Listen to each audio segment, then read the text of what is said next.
Olá, bem-vindo ao canal Revisão de Biologia.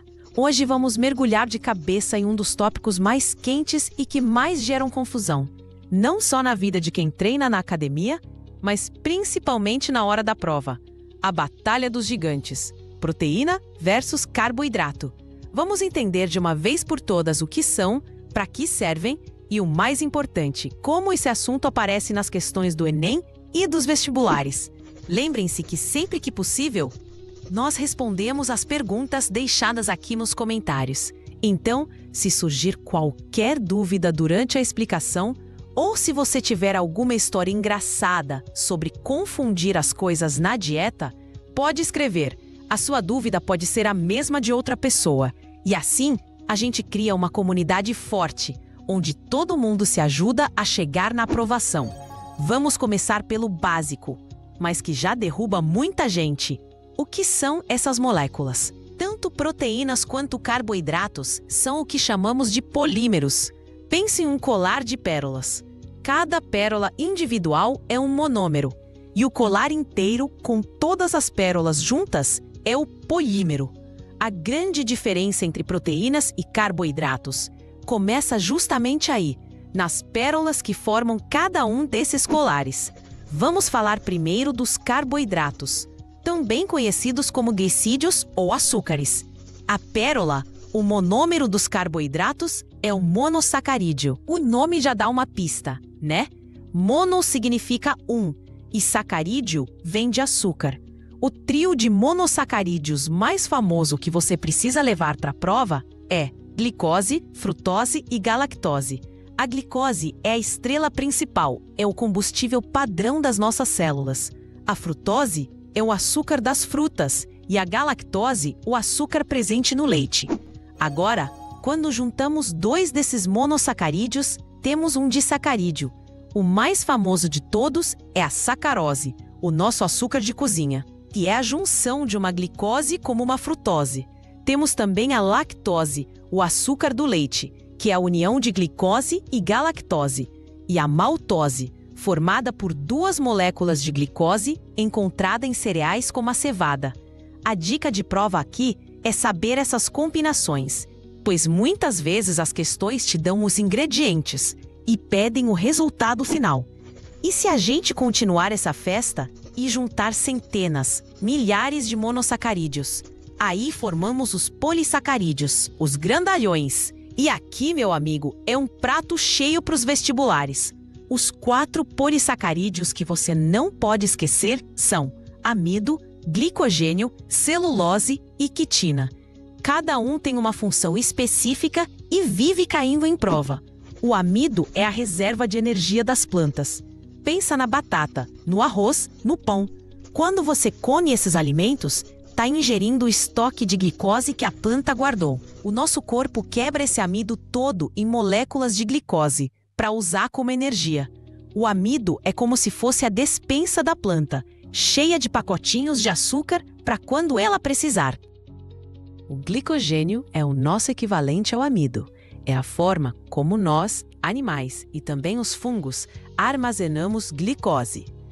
Ele fica guardado principalmente no nosso fígado e nos nossos músculos.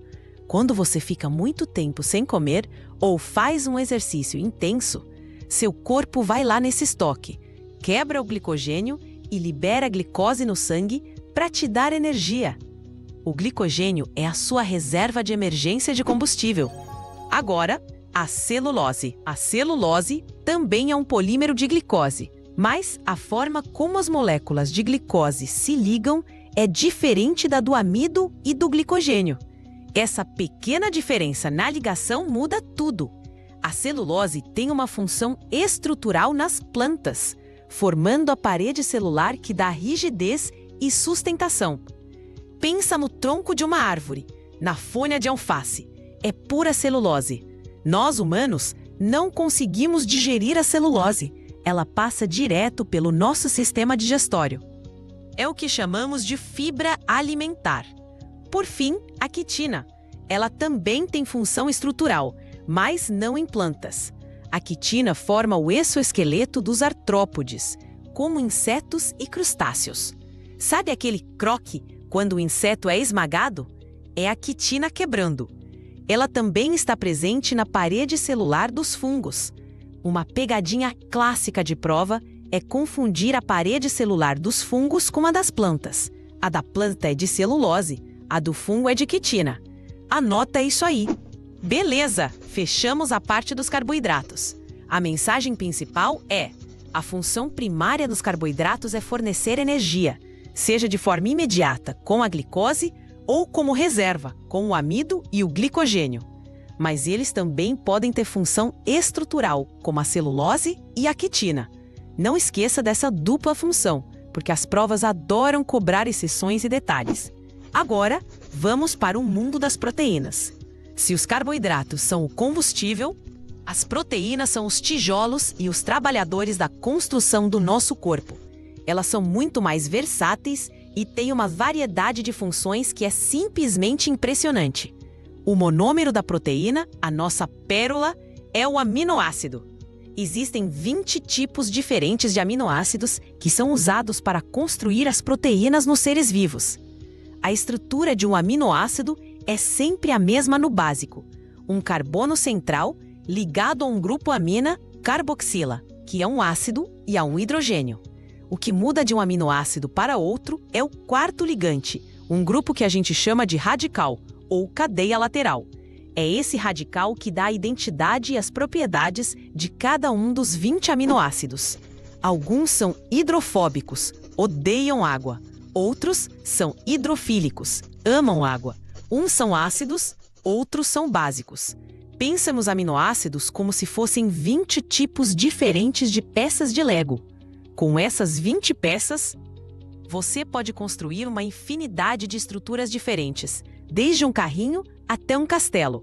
A proteína é isso, uma sequência específica de aminoácido, como se fosse um manual de instruções do Lego, que vai determinar a forma e a função daquela estrutura. Esses aminoácidos se ligam uns aos outros através de uma ligação peptídica. Quando vários aminoácidos se unem, formamos um polipeptídeo. Uma ou mais cadeias polipeptídicas, devidamente dobradas e organizadas no espaço, formam a proteína funcional. E aqui está o segredo das proteínas. A sua função depende da sua forma tridimensional. Se a proteína perder sua forma, ela para de funcionar. É como uma chave e uma fechadura. A chave, a proteína, tem um formato específico para encaixar na fechadura, o seu alvo de ação. Se você amassar a chave, ela não abre mais a porta. Esse processo de perda da forma da proteína é chamado de desnaturação. E o que causa a desnaturação? Principalmente variações de temperatura e de pH. É por isso que a febre alta é perigosa. Ela pode desnaturar proteínas vitais do nosso corpo, como as enzimas. E por falar em enzimas, essa é uma das funções mais importantes das proteínas e campeã de questões de vestibular. As enzimas são catalisadores biológicos. O que isso significa? Elas aceleram as reações químicas que acontecem no nosso corpo, permitindo que a vida aconteça numa velocidade compatível. Sem enzimas, a digestão de uma refeição poderia levar anos. Cada enzima é super específica, atuando sobre uma molécula chamada substrato. A pepsina do estômago, por exemplo, só quebra proteínas. Ela não faz nada com amido, mas as funções das proteínas não param por aí. Elas também têm função estrutural. O colágeno, por exemplo, é a proteína mais abundante no nosso corpo, dando sustentação à pele, ossos, tendões. A queratina forma nossos cabelos e unhas, além de pelos e garras em outros animais. Elas são literalmente o andaime do nosso corpo. Outra função vital é o transporte. A hemoglobina, presente nas nossas hemácias, é uma proteína que transporta oxigênio dos pulmões para todo o corpo. Pensa nela como um serviço de entrega ultra eficiente, pegando o oxigênio e deixando em cada célula que precisa. Existem também proteínas na membrana das células que funcionam como portões, controlando o que entra e o que sai. E a defesa? Os nossos anticorpos, que combatem vírus e bactérias, são proteínas, mais especificamente, imunoglobulinas. Cada anticorpo é projetado para reconhecer e neutralizar um invasor específico. É o nosso exército de defesa pessoal, e cada soldado é uma proteína altamente especializada. As proteínas também podem atuar como hormônios. A insulina e o glucagon, que regulam os níveis de açúcar no sangue, são exemplos de hormônios proteicos. A insulina avisa as células para pegarem a glicose do sangue, e o glucagon faz o contrário, manda o fígado liberar a glicose estocada. Olha aí a conexão direta entre proteínas e carboidratos. Uma proteína, insulina, controlando o uso de um carboidrato, glicose. E para fechar, elas também participam da contração muscular. A actina e a miosina são as proteínas que deslizam umas sobre as outras para que nossos músculos possam se contrair e relaxar, permitindo todos os nossos movimentos, desde piscar os olhos até correr uma maratona. Agora que vimos o que cada um faz, vamos colocar os dois lado a lado para a grande batalha. A primeira pergunta que sempre surge é: qual é a melhor fonte de energia? Sem sombra de dúvidas, são os carboidratos. Eles são a fonte primária, a preferencial, a gasolina do nosso corpo. A quebra da glicose é um processo rápido e eficiente para gerar ATP, que é a moeda energética da célula. E as proteínas? Elas podem ser usadas como fonte de energia? Podem, mas é a última opção do corpo. É o que acontece em casos de jejum muito prolongado ou desnutrição severa. O corpo só começa a quebrar proteínas para gerar energia quando os estoques de carboidratos e de gorduras já se esgotaram. Pensa assim, é como queimar os móveis da sua casa para se aquecer. Você só faz isso em uma situação desesperadora, porque os móveis, proteínas, têm funções muito mais importantes. Além disso, a quebra de aminoácidos para gerar energia produz amônia, uma substância tóxica que precisa ser convertida em ureia no fígado para ser eliminada, o que sobrecarrega o sistema.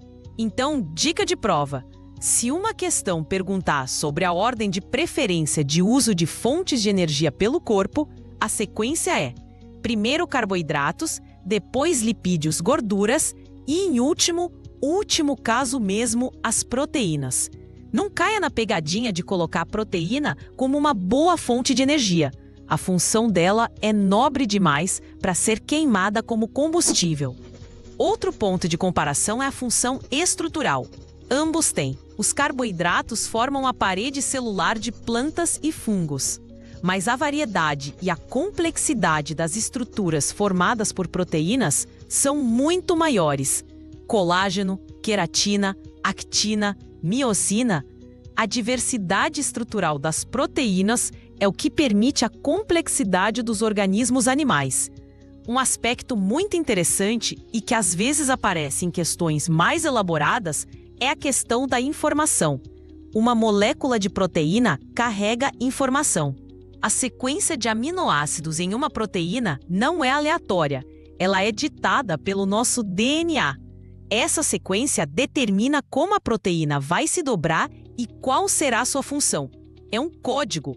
Já um polissacarídeo como o amido é basicamente a mesma unidade, a glicose, repetida milhares de vezes. Não há uma mensagem ali, apenas um estoque de energia. Vamos pensar em uma analogia. Imagine que você está construindo uma casa. Os carboidratos seriam a energia elétrica que alimenta as ferramentas e mantém as luzes acesas durante a obra. Essencial, mas não é a casa em si. As proteínas seriam os tijolos, o cimento, as vigas de aço e também os próprios operários, os eletricistas, os encanadores. Elas são tanto material de construção quanto a mão de obra especializada que executa as tarefas. Nas provas, como isso é cobrado? Uma questão clássica é apresentar uma situação. Por exemplo, um atleta se preparando para uma maratona. O que ele deve consumir antes da prova? A resposta, claro, é uma refeição rica em carboidratos para encher os estoques de glicogênio muscular e hepático, garantindo energia durante todo o percurso. E depois da prova? Aí sim, uma combinação de carboidratos para repor o que foi gasto e proteínas para reparar as microlesões musculares que o esforço causou. Outro tipo de questão comum envolve gráficos, principalmente sobre a atividade das enzimas. Eles podem te mostrar um gráfico da velocidade de uma reação em função da temperatura ou do pH. Você precisa saber interpretar que existe uma temperatura e um pH ótimos, onde a enzima funciona na sua capacidade máxima. Se você se afasta muito desses valores, a atividade cai bruscamente, porque a enzima está desnaturando. Eles podem te perguntar, por exemplo, por que a pepsina funciona bem no pH ácido do estômago, mas se torna inativa no pH básico do intestino. A resposta é a desnaturação. Uma pegadinha que já vi em várias provas é sobre a digestão. Eles podem perguntar o que acontece com a proteína de um bife que você come. A resposta correta é que ela será quebrada no estômago e no intestino em seus monômeros, ou seja, em aminoácidos. O nosso corpo então absorve esses aminoácidos e os utiliza para construir as nossas próprias proteínas, de acordo com o que o nosso DNA manda. Nós não incorporamos a proteína do boi diretamente. Nós a desmontamos e usamos as peças para construir o que precisamos. Falando de aminoácidos, é importante saber a diferença entre os essenciais e os não essenciais. Os aminoácidos não essenciais são aqueles que o nosso próprio corpo consegue produzir. Já os essenciais são os que precisamos obter obrigatoriamente, através da alimentação, porque não temos a capacidade de sintetizá-los. Uma dieta balanceada precisa conter todos os aminoácidos essenciais. Alimentos de origem animal, como carne, ovos e leite, geralmente são fontes completas de proteínas, contendo todos eles. Já as fontes vegetais precisam ser combinadas, como o clássico arroz com feijão, para fornecer o espectro completo. Vamos resumir os pontos-chave para você gabaritar. Carboidratos. Monômero é o monossacarídeo. Função principal: energia, imediata e reserva. Função secundária: estrutural, celulose e quitina. Não se esqueça dos 4 polissacarídeos e suas funções específicas. Amido, reserva vegetal. Glicogênio, reserva animal. Celulose, estrutura vegetal e quitina, estrutura em artrópodes e fungos. Proteínas. Monômero é o aminoácido. Funções extremamente diversas. Enzimática, catalisadores. Estrutural, colágeno, queratina. Transporte, hemoglobina. Defesa, anticorpos. Hormonal, insulina. E contração, actina, miosina. A função depende da forma tridimensional, que pode ser perdida pelo processo de desnaturação, causado por calor ou pH extremos. Lembre-se, proteína como fonte de energia é plano Z, a última das últimas opções.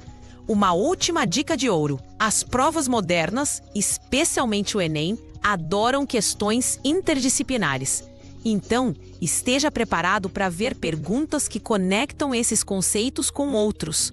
Por exemplo, uma questão sobre diabetes pode relacionar a falta do hormônio proteico insulina com a incapacidade de regular o carboidrato glicose no sangue.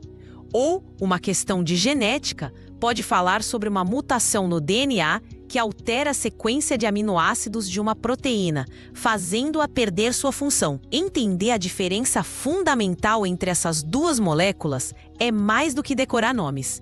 É compreender a lógica da vida.